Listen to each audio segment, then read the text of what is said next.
കണ്ണൻ ഗോപിനാഥൻ മാധ്യമങ്ങളോട് സംസാരിക്കുന്നു.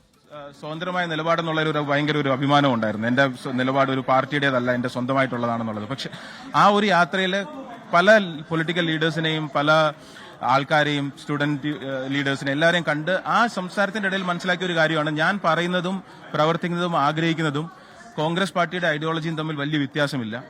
അതുകൊണ്ട് തന്നെ അങ്ങനെ ഒരു ലേബലിന് അല്ലെങ്കിൽ ആ പാർട്ടിയിൽ അങ്ങ് സബ്സ്യൂമായി പോവോ, സ്വന്തം വ്യക്തിത്വം ഇല്ലാതായി പോവോ എന്നുള്ളൊരു പേടിയുടെ ആവശ്യമില്ല എന്നുള്ളൊരു ക്ലാരിറ്റി. പിന്നെ ഇവരെല്ലാം ഇവിടെ കണ്ടില്ലേ, ഇപ്പം ജിഗ്നേഷ്, കനയ്യ, സെന്തിൽ, ഇവരെല്ലാവരും ഒക്കെ ഇൻസ്ട്രുമെന്റൽ ആയിരുന്നു. അതായത് വരൂ, you can retain what you are and contribute ചെയ്യാൻ പറ്റുന്നിടത്ത് കോൺട്രിബ്യൂട്ട് ചെയ്യാം എന്നുള്ളൊരു ആ ഒരു വിശ്വാസം വന്നതിനപ്പുറം ആണ് ജോയിൻ ചെയ്യാൻ തീരുമാനിച്ചത്.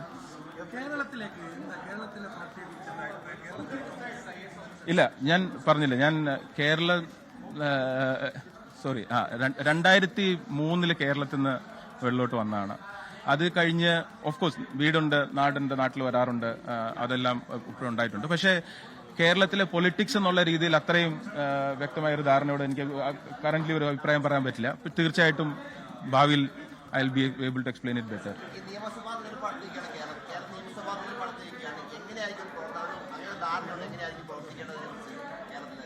ഞാൻ ജോയിൻ ചെയ്തത് ഒരു KPCC അങ്ങനല്ല. ഞാൻ ജോയിൻ ചെയ്തത് ഇവിടെ സെൻട്രൽ ലീഡർഷിപ്പിന്റെ കൂടെയാണ്. ദേശത്ത് എവിടെയാണെങ്കിലും തെരഞ്ഞെടുപ്പ് അല്ലാതെയോ സംഘടനാപരമായ പ്രവർത്തനങ്ങളാണോ അതിൽ എന്നെ കൊണ്ടാവുന്ന പോലെ പ്രവർത്തിക്കാൻ പറ്റുന്ന പ്രവർത്തിക്കുക എന്നുള്ളതാണ്. അതാണ് എന്റെ ഉദ്ദേശം. അത്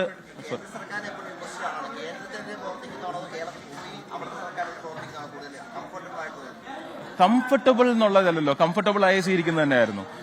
വളരെ കംഫർട്ടബിൾ ആയിട്ട് പോയിക്കൊണ്ടിരുന്നു. പക്ഷെ കംഫർട്ട് എന്നുള്ളൊരു ക്വസ്റ്റ്യൻ അല്ല. നമ്മൾ എന്താണോ ആവശ്യം അതിനനുസരിച്ച് പ്രവർത്തിക്കുക എന്നുള്ളതാണ്.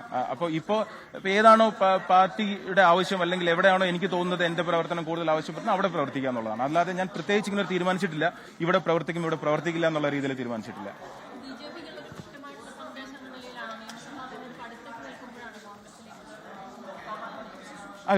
അങ്ങനെ BJPക്കെതിരെയുള്ള ഒരു സന്ദേശം എന്നുള്ളതിലുപരി ഇന്ത്യയിലെ എന്നോട് സംസാരിക്കുന്നു അല്ലെങ്കിൽ ഞാൻ പറയുന്നത് കേൾക്കുന്നു അല്ലെങ്കിൽ അങ്ങനെ ഒരു സംഭാഷണം ഉണ്ടാകുന്ന ജനങ്ങളുണ്ട്. അവരോടുള്ള ഒരു സന്ദേശമാണ്. അവരെന്നോട് ചോദിക്കുന്നുണ്ടായിരുന്നു, എന്താണ് ഒരു തീരുമാനം എടുക്കാത്തത്, എന്താണ് like why are you nowhere എന്നുള്ളൊരു തീരുമാനം. അപ്പം അതിൽ എനിക്കൊരു ക്ലാരിറ്റി കിട്ടി എന്നുള്ളൊരു സന്ദേശം മാത്രമാണ്.